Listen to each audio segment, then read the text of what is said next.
On this episode of Serverless Chats, I speak with Alex DeBrie about serverless purity versus practicality. This is Serverless Chats, episode number 1.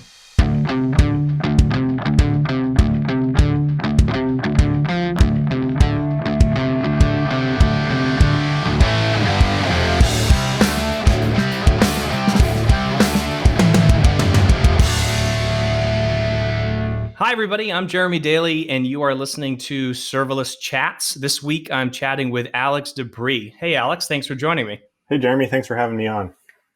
So you are an engineering manager at Serverless Inc. That's Serverless with the capital S, not to get confused. They're out of San Francisco, but you actually work out of Omaha, Nebraska. So why don't you tell the listeners a little bit more about yourself and what Serverless Inc. is up to? Yeah, sure. Yeah, so I've been at Serverless Inc. for 2 years now. I started originally on the growth team, and now I'm working on the engineering team. But Serverless Inc., we're the creators of the Serverless framework, which is a tool for developing and managing serverless applications. So it really reduces the TDM around setting up API gateway and IAM and all that stuff, and it really helps you write your business logic and use AWS Lambda and serverless technologies effectively and quickly. There's a huge community of advocates, plugins, best practices around the serverless framework. I think we just crossed 30,000 stars on GitHub. So really loving what we're doing here. That's awesome. Yeah. And I think if somebody doesn't know what the serverless framework is yet, then they haven't been paying attention for the last couple of years. So you also write a blog, and you have a really, really good resource for people who are interested in learning DynamoDB, actually people who are using DynamoDB and actually want to learn how to use it better. That's dynamodbguide.com. That and your blog, what's going on with that stuff? Yeah, sure. So, let's start with DynamoDB Guide first. This was when I was still on the growth team at Serverless. I was doing a fair bit of content writing, and we were using DynamoDB a lot. And I watched the 2017 reInvent talk from Rick Houlihan, who's this wizard that works on DynamoDB at AWS. He did a talk on some best practices, and I just loved it. I think I watched it 4 times in 2 or 3 weeks. And so this was Christmas break 2017. I'm like, I just got to get some of this stuff out here. So I wrote the resource that I wish I had when I started with Dynamo, because I thought I knew it well, and then I saw Rick teach it, and I did not. So dynamodbguide.com. It has sort of a walkthrough of all the different API stuff around DynamoDB, secondary indexes, all that stuff, as well as some data modeling examples too. Awesome. And your blog is mostly serverless and S3 batch stuff, all kinds of stuff like that, right? Yeah. My blog, I would say, is just a lot of, again, sort of like DynamoDB Guide, just the guides I wish I had when I started. I think both with DynamoDB Guide and then a lot of the content on my blog, it's stuff I was familiar with, and then I want to teach it to people. And then when I teach it, I find I learn a lot of stuff that I actually didn't know. So it helps me, and I hope it helps other people as well. Yeah, that's awesome. A great blog, and the DynamoDB guide is awesome. And yes, Rick Houlihan is a wizard, and I don't know how he does some of the things he does, but I have watched his 2018 podcast, or the 2018 has a podcast version that I think I've listened to it maybe 50 times on like 0.75 speed, so that you can maybe understand it. So anyways, I wanted to have you on because I want to talk about this idea of serverless purity versus practicality, right? And so I think that we see a lot of debate on Twitter, and forget about what serverless is and what serverless isn't, but more so, what's the right way? How should we build a serverless app versus, how we can practically build a serverless app? And I think there's a lot of things around that, whether it's developer experience and that sort of stuff. But what are your thoughts on this sort of debate? Yeah, sure. I think it's pretty fascinating to see, like you say, if you're on Twitter and you're following a lot of the big time people doing serverless architectures in this space, they have a lot of great tips around best practices, and this is what you should be doing, all that stuff. But I find, as I'm building serverless applications, or as I'm talking to customers and users that are building serverless applications, there are times when there's tension, I think, between what the best practices are and what their circumstances are. And this could be because maybe they're not coming in with a greenfield application, or maybe they have a data model that doesn't fit DynamoDB or something like that. And it's difficult on how you sort of square that with recommending something that isn't the best practice or the most pure serverless application, but you also got to help people ship products, right? So I think balancing that tension can be tough at times. Yeah, so I want to kind of dive into a couple of these discussions that we've been seeing on Twitter, and I think there, like you said, there are a few champions who sort of lead the effort for each one of these. But let's talk about the API gateway service integrations, right? So we know that the typical serverless model would be API gateway to a Lambda function and then access something else, but it's possible to do that without using Lambda, right? Yep, correct. So you can, like you're saying, you can do what's called an API gateway service integration, where maybe you take that incoming HTTP event, you validate it, authenticate it, maybe twist up the shape a little bit, and then you can put it directly into a different AWS service like SNS, SQS, Kinesis, something like that, rather than going through a Lambda function first. But that involves using, I mean, if you're just sending the data straight in and you've got maybe a Lambda authorizer, that's one thing. But what about if you're transforming the data, right? So I mean, that seems like a different beast than writing some Node or some Python. Yep, absolutely. So API Gateway allows you to write what are called VTL templates. So it's in Velocity template language, which I believe is an Apache project, but it's a semi-declarative templating language where you can take some input like a JSON payload body, the headers, all that stuff, and create a different shape that you want that satisfies the API format of whatever service you're integrating with. It's doable, but I would say not a lot of people have experience with VTL, so it's definitely a learning curve there. And I'd say it has some quirks and unexpected stuff for people that are new to VTL. And so you mentioned the quirks. And so I'm thinking to myself, here I am writing an application. I've got all my tooling in place. I've got my testing frameworks, and I can test all this stuff. And then I say, okay, well, I'm gonna go pure, API gateway to DynamoDB, and I'm going to write some transformations in VTL. And I do that. And then how do I test that? Yeah, that's the tricky question, right? You probably have to deploy your application up to API Gateway and then send in an HTTP request, and then check the DynamoDB table to make sure it got there all right. So you're probably going to have more of a cloud native integration test suite than a local unit test suite that you can go through to validate some of that logic.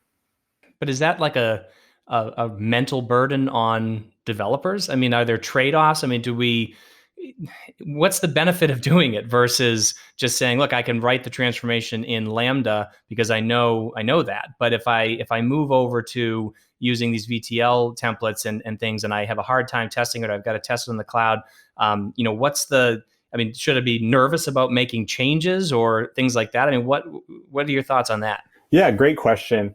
I think it does add a fair bit of burden around the development process, and I think you really got to balance what your needs are and what your comfort level is with VTL versus writing something in Lambda and having full test coverage. So to me, my rule of thumb is, if you're not doing any sophisticated transformation or if you're not doing any fine grained authorization, I think it's fine to use API service integrations. So the example that I go to is maybe you have a front end or an IoT device or something like that that's just sending in data, and you're only validating the shape of it, or maybe transforming the keys around a little bit before sending it into SNS and Kinesis, and then it's going to get processed by a different system.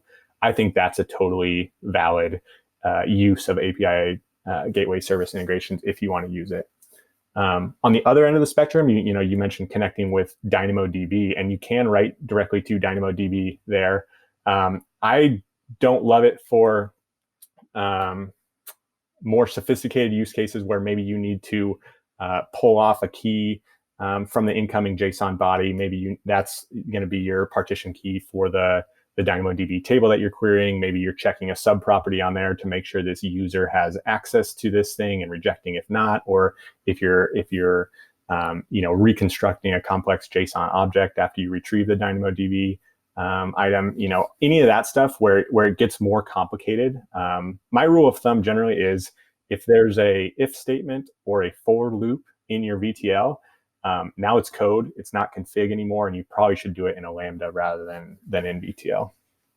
Yeah, so I totally agree with you on that. I mean, I love the idea of service integrations, but I think if you start making developers do that mental shift even more so than just moving to serverless, you start to introduce some I guess resistance, maybe is I don't know if that's the best word, but Absolutely. Anyways, so I think so that's great. So now we've got maybe a judge's ruling on this. I mean, so you would, if somebody says, hey, look, yes, I could use a service integration, but I just feel more comfortable using code to do it. I mean, what would you say to those people? I don't judge those people at all, because that's mostly where I am on things. I think I think API gateway service integrations are interesting and useful in some aspects, but I don't necessarily think it's a best practice that if you're not doing it, you're doing something wrong.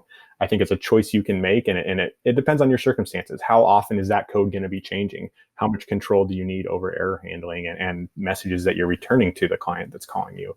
Things like that. That would determine whether you should use it.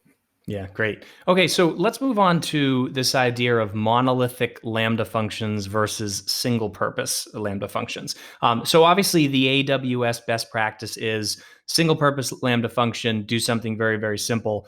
One thing, do one thing well.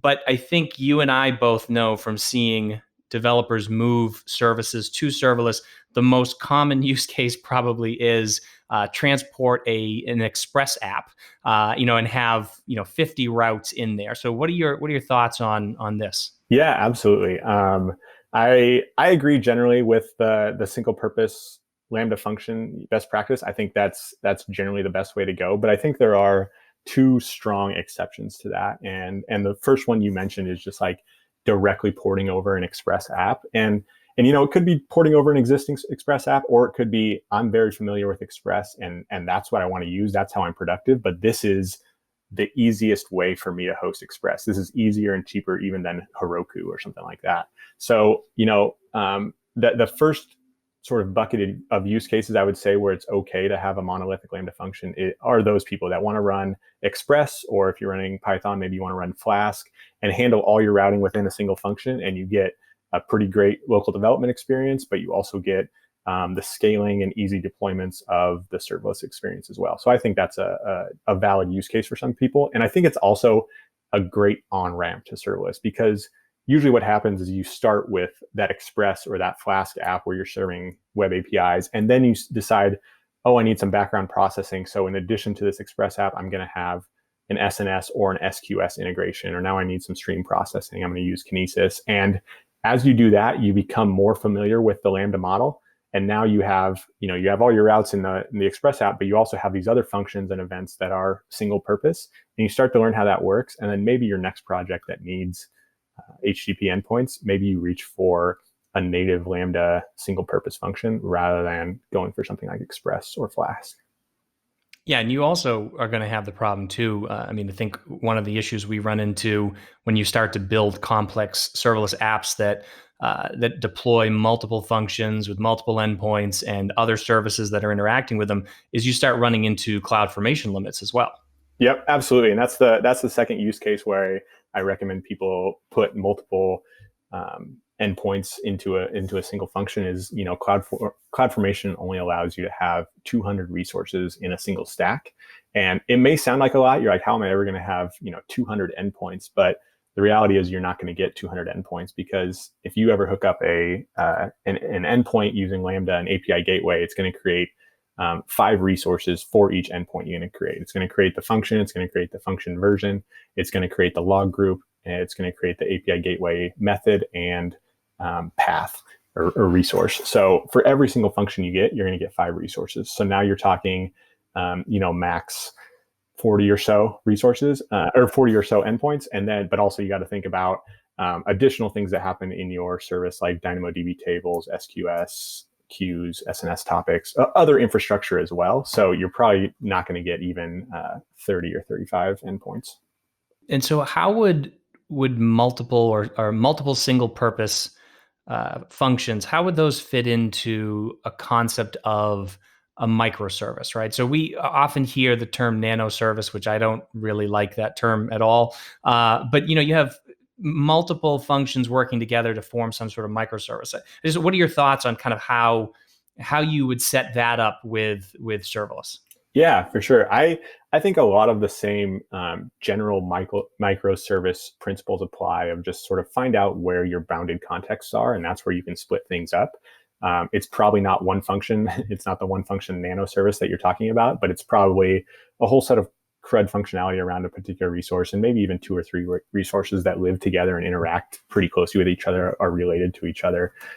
So anything that touches the same databases or shared infrastructure might be in a service. Anything that the objects really relate to each other pretty closely, I would split those into a service. And if you can do that and stay under the 200 resource limit in CloudFormation while having a function for every endpoint, I think that's great.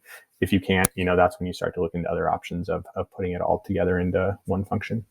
Yeah, and I really like the serverless framework, sort of putting everything together within a single microservice, because then you can test it all together, right? It makes it a little bit easier to kind of reason about how these services work together, as opposed to just deploying 30 functions from one serverless YAML file that you have no idea, or that they don't necessarily work together or work in concert. So I don't know, that's for me anyways. But all right, so let's see if we can make Paul Johnston's ears ring and talk about using relational databases with serverless. So that's another one of these topics where it's, you've got relational databases or RDBMS and versus something like DynamoDB.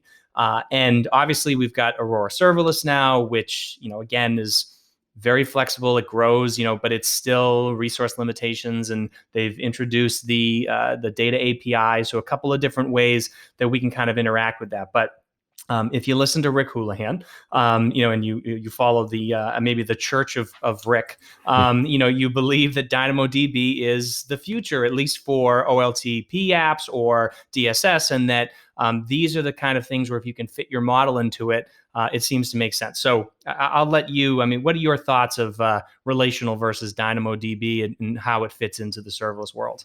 Yeah, sure. So as we talked about at the beginning, I made the DynamoDB guide. I'm very much a believer and lover of DynamoDB, and I think it's just a great tool. And specifically, I think it just works so well with AWS Lambda, right? So with AWS Lambda, you have this world of what I call hyper ephemeral compute, where your compute can scale up to 1,000 invocations in a minute, or it can scale back down to 0 just as quickly.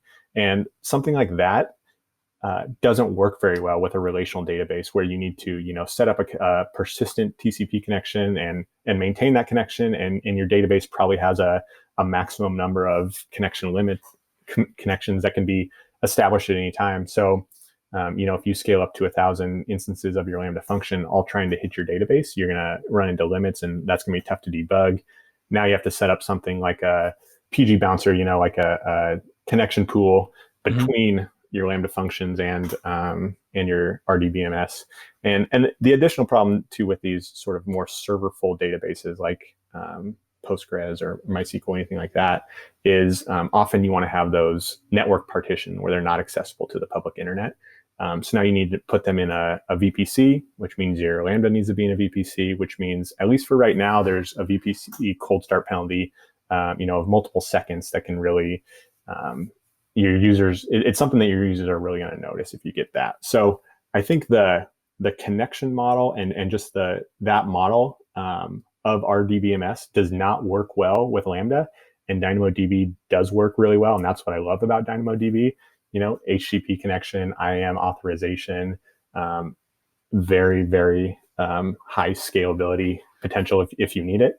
But it doesn't always the data modeling aspect, I think, is the tricky part there. Oh yeah, so let's talk about data modeling for a minute, because I mean, I can take pretty much any entity relationship model, and normalize it, go to 3NF or whatever, and I can do that. I can visualize it in my head. I can probably do it without even writing it down, and I could do that. And I think that most people who are designing and building databases or building data models, they understand that as well. But when you can't do third normal form anymore, and we're starting to denormalize that data across all this stuff, I mean, there's a learning curve. I mean, it's like a giant Sudoku puzzle sometimes, trying to figure these things out. So, does that outweigh the benefit of using DynamoDB? Does it outweigh that trade-off and that learning curve?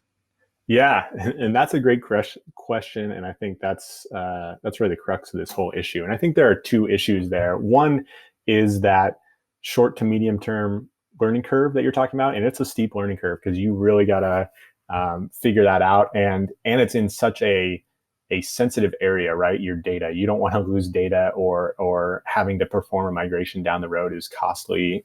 So you really want to do it right the first time, but you often don't have enough experience the first time, so that can be pretty tricky. So I think there's that first issue of just learning it. And to me, I think it's worth putting in the time to learn it, and maybe using it in some smaller areas first and really getting the feel for it, and then figuring out how you can use it in more areas down the road. The second issue, I think, with DynamoDB, and this is a more persistent one, is, DynamoDB is great if you know your access patterns and they're not going to change. So all the way you're going to read from your database, all the ways you're going to write to your database, and that's going to stay persistent over time. That's going to scale up as high as you want it to go. The difficulty, if you're bringing a new product to market or something like that, your data model is probably shifting as you're adding new features, you're adding new entities, you're changing how you're querying, how you're filtering, all that stuff. And DynamoDB is not well suited for changing your access patterns down the road. It's schemaless, but schemaless doesn't mean sort of free-flowing, do everything you want, because you really got to think about, how am I going to access this data? And if that changes, you're in big trouble. And so I think that's one area that's still pretty tricky, right? Where you have serverless is so great for rapid experimentation and really shipping quickly and changing stuff and focusing on business value. But then you have a database that's sort of locked in once you've set up your core data model. And how do you both evolve your data model with your app? Yeah, no, and I think that for most people, I mean, if you start talking about overloaded indexes and adjacency lists and things like that, it gets a little bit confusing. But I mean, I totally agree with you on the changing access patterns. It's just, I look at this now and I say, every time I want to do something, right, a small app, and again, maybe we're not talking about a full-blown application with 50 different access patterns. But we're talking about maybe a small microservice that does something very specific. And there may be 10 access patterns or 5 access patterns. I look at something like that and I say, do I really want to set up a database for this? It seems like it's possible to store this stuff with all the magic that we've learned from past reinvents. All that magic is possible, and we can do these hierarchies, and we can do these one-to-many joins and many-to-many joins, or not really joins, but we can represent these relationships in a DynamoDB. So is it worth it to take the time to learn these skills, so that when you have that next project, that maybe you do know the access patterns, or that they're going to be relatively simple? Does it make sense to do that? Should this be the de facto? Should DynamoDB be your de facto database if you're developing a serverless application on AWS? I'm a strong proponent of yes there. I mean, I wrote the DynamoDB guide. I love it. So I think yes. I think it fits so many things about serverless that it's just a nice fit with Lambda. Both the pricing model, the connection model, everything I think really works well with a serverless application. You're absolutely right that there is the learning curve, but I think those type of use cases that you mentioned, where you have a microservice and it only has 5 to 10 access patterns, like maybe you don't even need a secondary index, or maybe you just need one, right? Like that's really the perfect use case for Lambda, where you've got something isolated, just a few entities in it, and just a few types of entities. You can have as many, rows as you want, but I think that's a great fit for Dynamo and for serverless applications.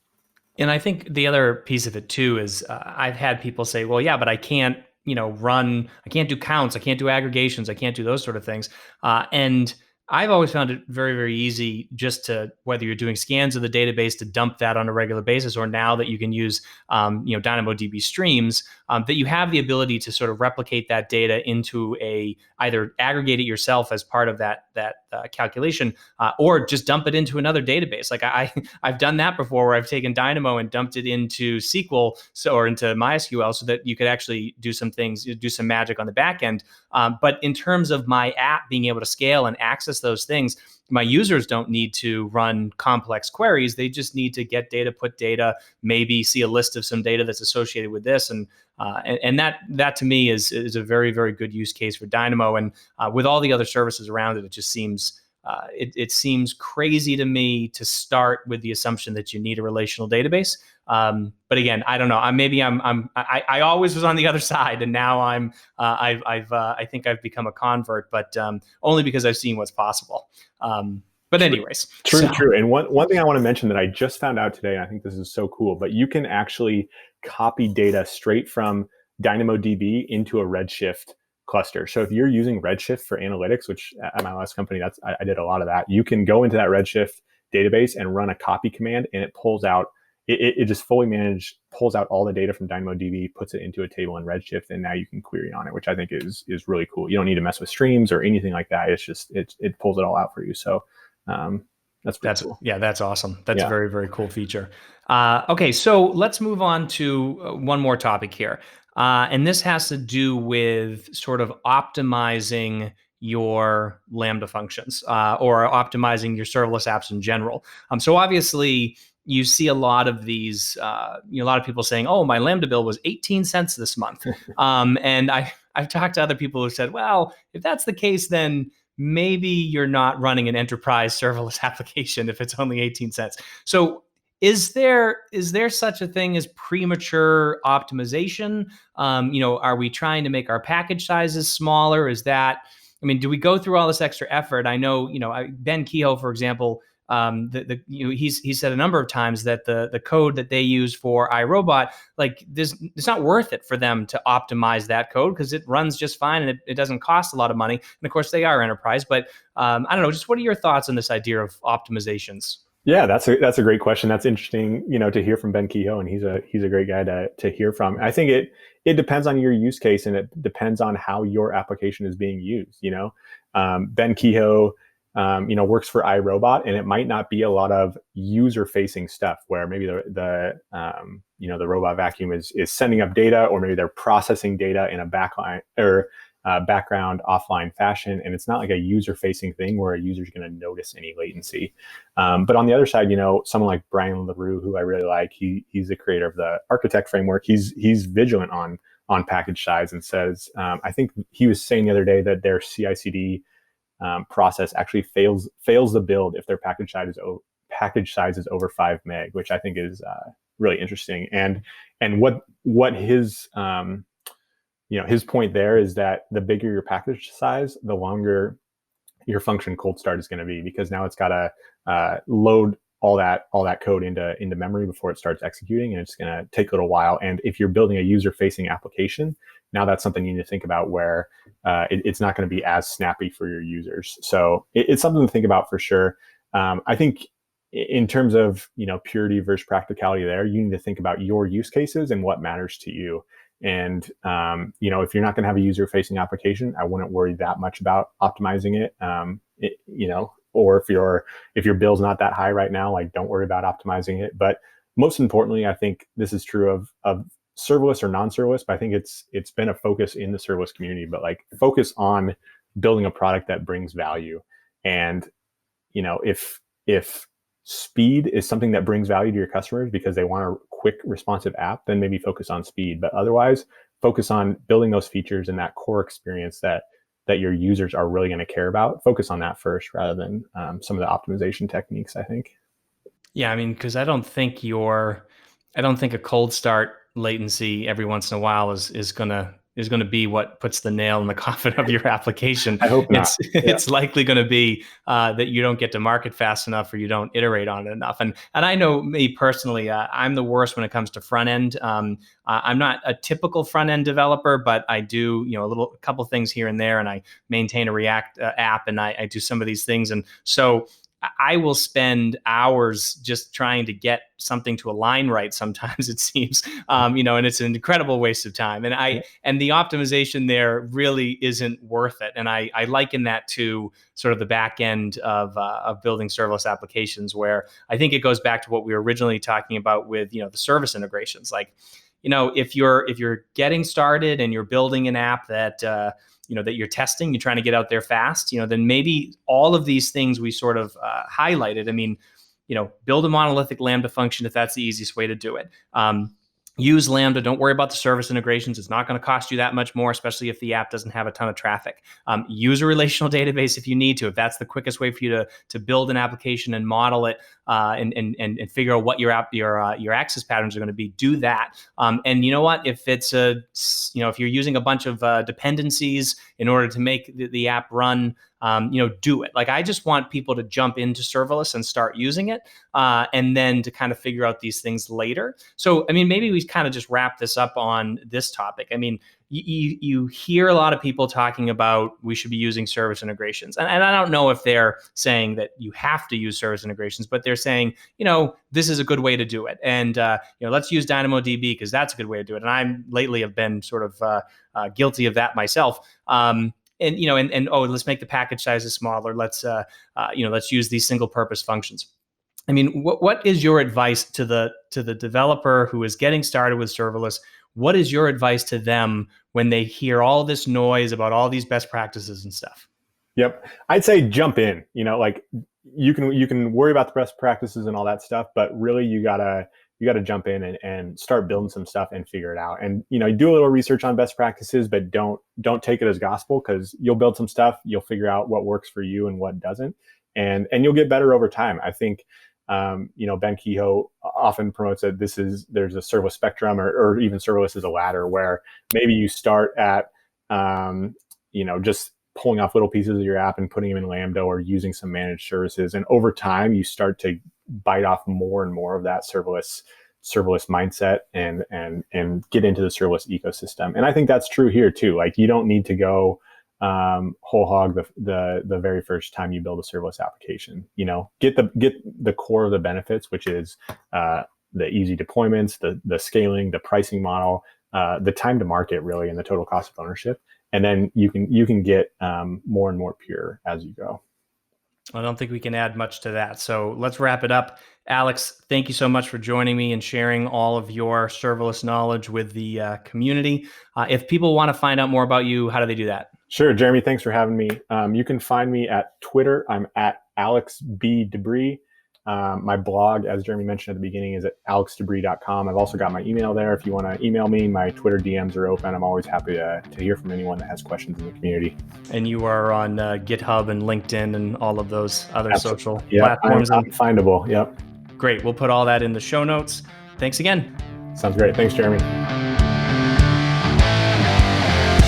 That's this week's episode of Serverless Chats. I want to give a huge thank you to Mr. Alex DeBrie for being my guest this week. If you want to check out the show notes and a full transcript of this episode, you can find them at serverlesschats.com/1. You can also connect with me on Twitter at Jeremy_Daily. And if you're interested in serverless and want to discover all the great new articles, use cases, and latest innovations from the serverless community, make sure you subscribe to the Off by None newsletter at offbynone.io. Thanks so much for joining me, and I look forward to chatting with all of you again next time.